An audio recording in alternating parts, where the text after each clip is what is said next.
आज हम बेटा जो आजादी के बाद भारतीय राजनीति ने विपक्ष की भूमिका थी उसके बारे में चर्चा करेंगे। Role of opposition parties in the first phase of democratic politics in India. क्या उसका करैक्टर था, क्या उसका रोल रहा। There were some political parties had been originated before first general election of Lok Sabha, such as Communist Party of India, Praja Socialist Party, Bharatiya Janata and स्वतंत्रता party etc.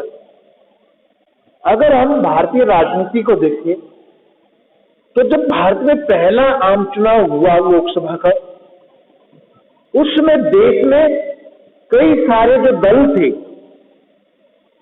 वे अस्तित्व में आ चुके थे। भारतीय राष्ट्रीय कांग्रेस जिसकी स्थापना 1885 में की गई थी, उसके अतिरिक्त कई और दूसरे दल थे जैसे कम्युनिस्ट पार्टी ऑफ इंडिया, प्रजा सोशलिस्ट पार्टी, भारतीय जनता और स्वतंत्र पार्टी।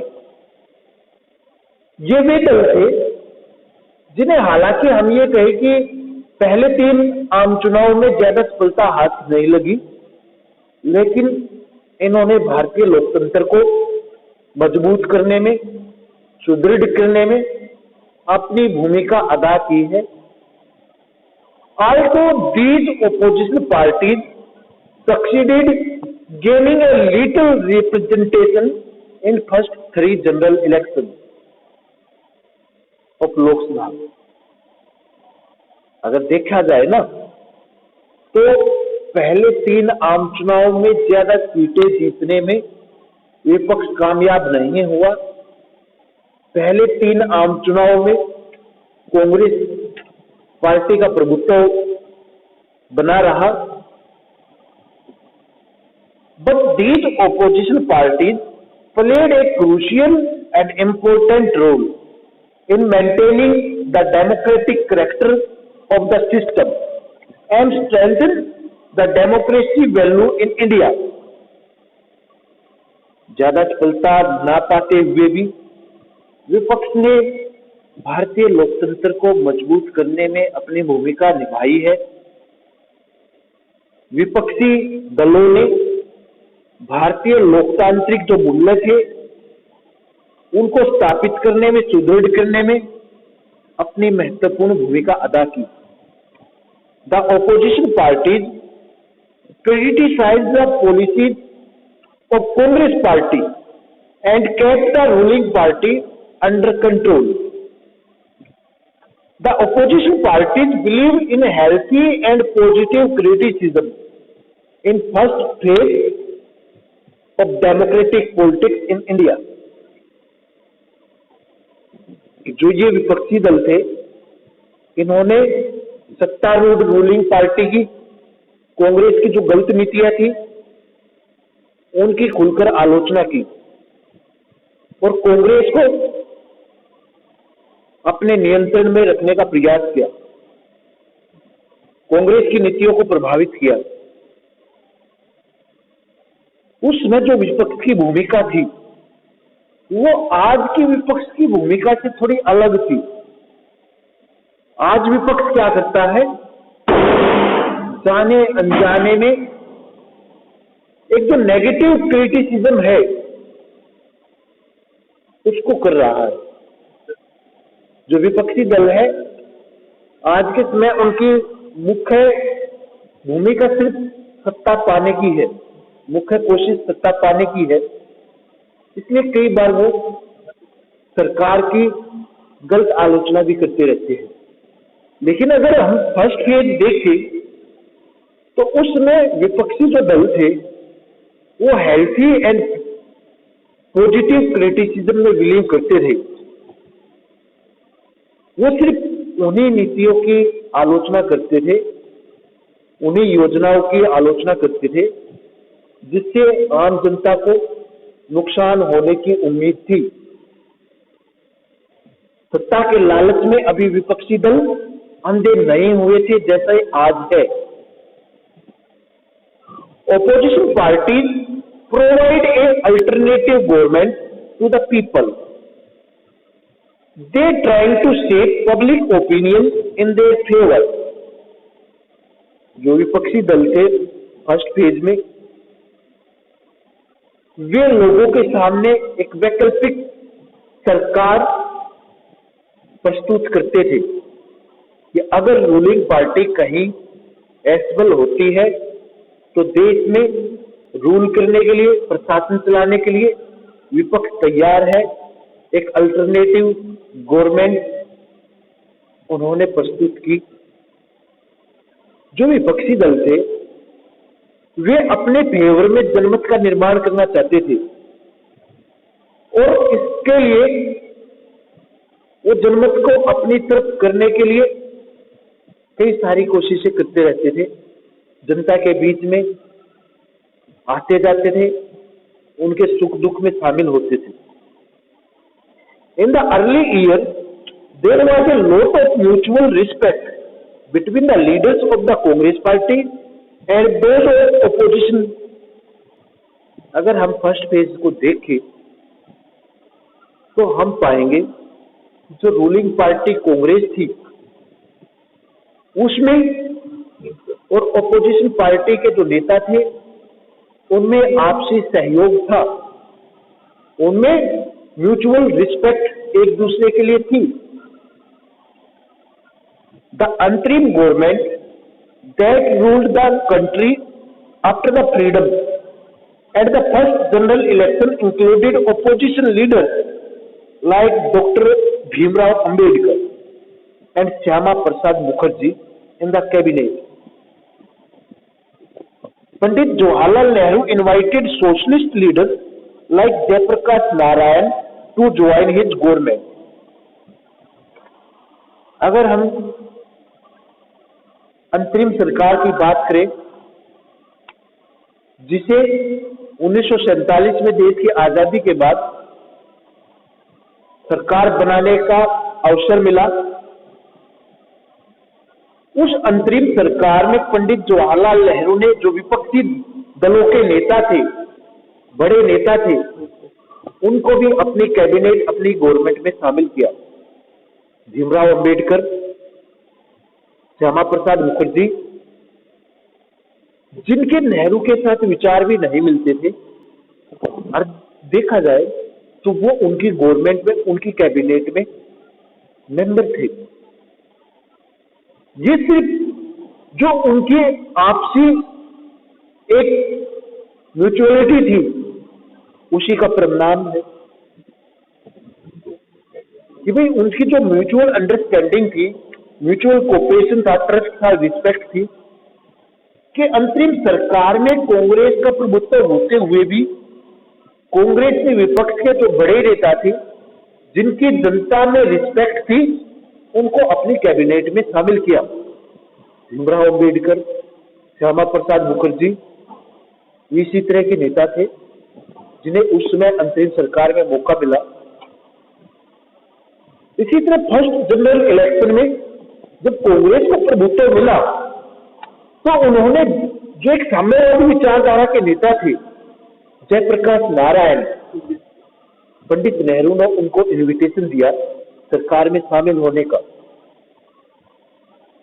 तो ये क्या दिखा रहा कि भाई ऑपोजिशन जो पार्टी थी वो पॉजिटिव और हेल्थी जो क्रिटिसिज्म थी उसी में बिलीव करते थे, ना कि सत्ता के लोभ लालच के लिए देश को टुकड़ों में तोड़ने के लिए, और न ही सत्तारूढ़ दल को सत्ता से हटाने के लिए क्रिटिसिज्म करते थे, बल्कि वो सिर्फ एक पॉजिटिव और जो हेल्थी क्रिटिसिज्म था उसी में विश्वास रखते थे। और उसका इफेक्ट क्या पड़ा कि भारत का जो लोकतंत्र था वो मजबूत और सुदृढ़ हुआ। Thus, the first phase of democratic politics in our nation was quite unique. एक अलग ही तरीके का विपक्ष था। अगर आज के हम बात करें role of opposition parties in modern context, कि आज के समय में ये जो विपक्षी दल है इनकी मुख्य भूमिका क्या है। अगर हम फर्स्ट पॉइंट पे नजर डालें, opposition parties provide a alternative government to the people।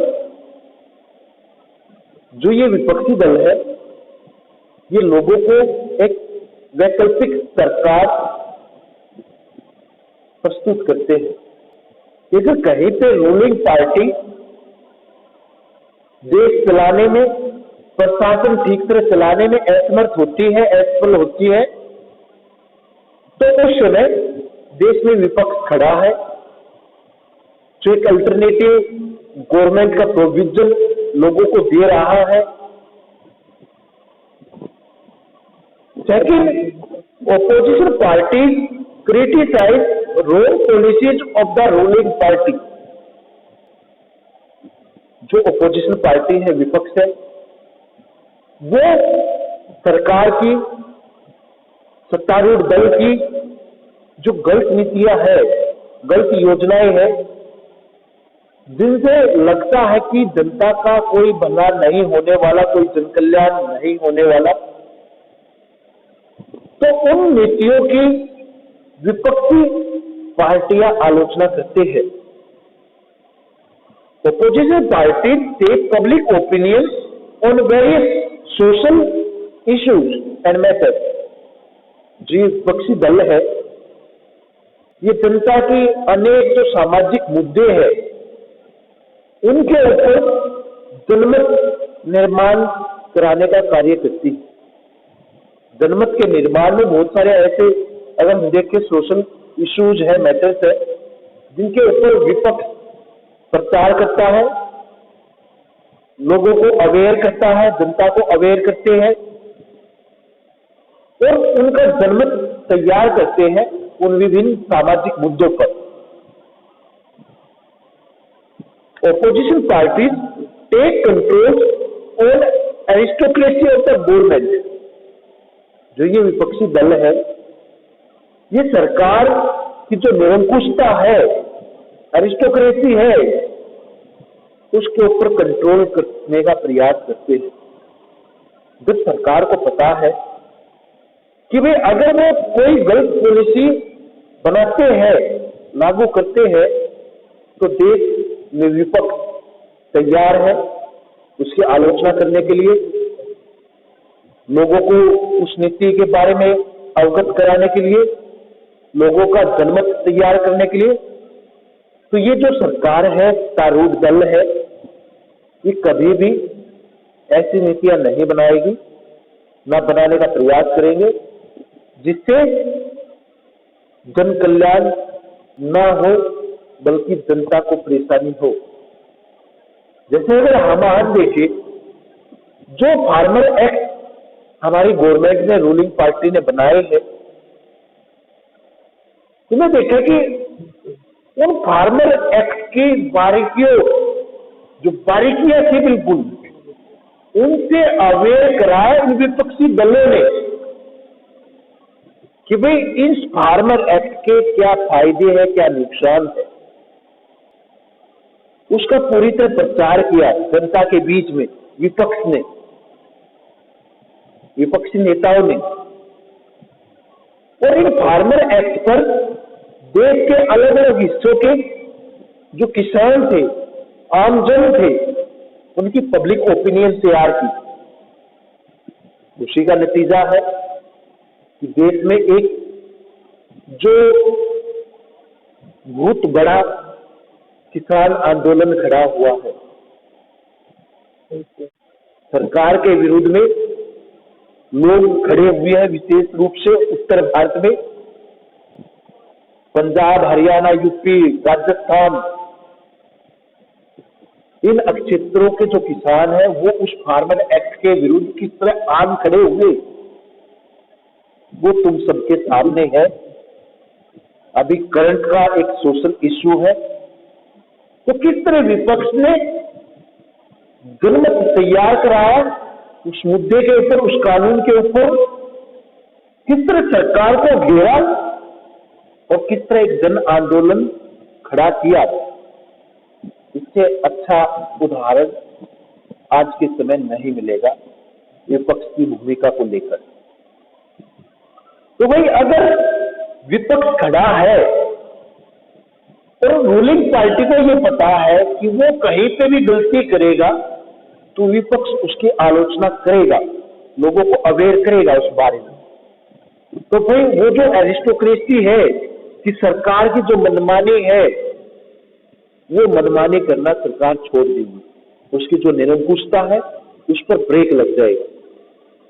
Next, opposition parties provide political education to the people. जो राजनीतिक शिक्षा है वो भी जनता को मुहैया कराते हैं विपक्षी दल। विपक्षी दल बहुत सारे मुद्दों के ऊपर जो जनमत है वो तैयार करने का प्रयास करते हैं, लोगों के बीचों में जाकर सरकार की जो नीतियां हैं उनके बारे में बताते हैं, उन नीतियों में क्या खामियां हैं उनसे अवगत कराते हैं। और इन सब कार्यों से अगर हम देखें तो हमारा जो जनमानस है उसको पॉलिटिकल एजुकेशन मिलती है। कभी भी देखना कोई साधारण व्यक्ति भी होगा वो भी राजनीति की बातें करता मिलेगा, क्योंकि राजनीति ने हमारे को इस तरह प्रभावित कर दिया है कि हम राजनीति से मुंह नहीं मोड़ सकते। आज कोई ऐसा व्यक्ति नहीं होगा जो ये कहता हो कि राजनीति ने मेरे जीवन को डायरेक्ट और इनडायरेक्टली रूप से प्रभावित ना किया है। हम सबके जीवन को प्रभावित किया है, चाहे डायरेक्टली किया हो या इनडायरेक्टली किया हो, डायरेक्ट किया हो। तो भाई इन सब का फायदा हमें क्या मिलता है कि हम जो राजनीतिक मुद्दे हैं, जो राजनीतिक समस्याएं हैं, जो राजनीतिक नीतियां हैं, उन सबकी शिक्षा प्राप्त कर लेते हैं। राजनीति के बारे में हमें ज्ञान हो जाता है। अब भाई रूलिंग पार्टी भी हमारे पास आती है, अपनी जो पॉलिसीज है, स्कीम्स है, वो बताकर जाती है, उसके फायदे गिनवाती है। दूसरी तरफ विपक्षी में पार्टी आती है, वो उस नीति की जो बुराइयां है, खामियां है, उनको बताकर जाते हैं। तो इन सब के बीच में जो फायदा है, जो बेनिफिट है, वो आम जनमानस को हुआ है कि वो राजनीति के जो पेचीदा मुद्दे हैं उनको भी आसानी से समझ पाते हैं। ठीक है ना? ये है भारत में विपक्ष की भूमिका कि किस तरह विपक्ष अपनी भूमिका अदा करता है लोकतांत्रिक राजनीति में, लोकतांत्रिक व्यवस्था में।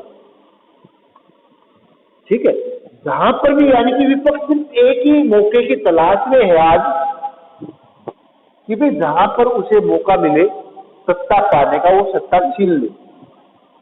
अगर हम फर्स्ट फेज की बात करें ना, फर्स्ट 3 जनरल इलेक्शन तक और उसके बाद के विपक्ष की भूमिका पर, तो हम सिर्फ एक ही मुख्य अंतर पाते हैं कि फर्स्ट फेज में क्या था कि फर्स्ट फेज में जो रूलिंग पार्टी थी और जो अपोजिशन पार्टी थी उनमें म्यूचुअल कोऑपरेशन था, हेल्थी और पॉजिटिव क्रिटिसिज्म था। लेकिन आज वो हेल्थी और पॉजिटिव क्रिटिसिज्म ना रहकर सिर्फ एक सत्ता का लालच बनकर रह गया।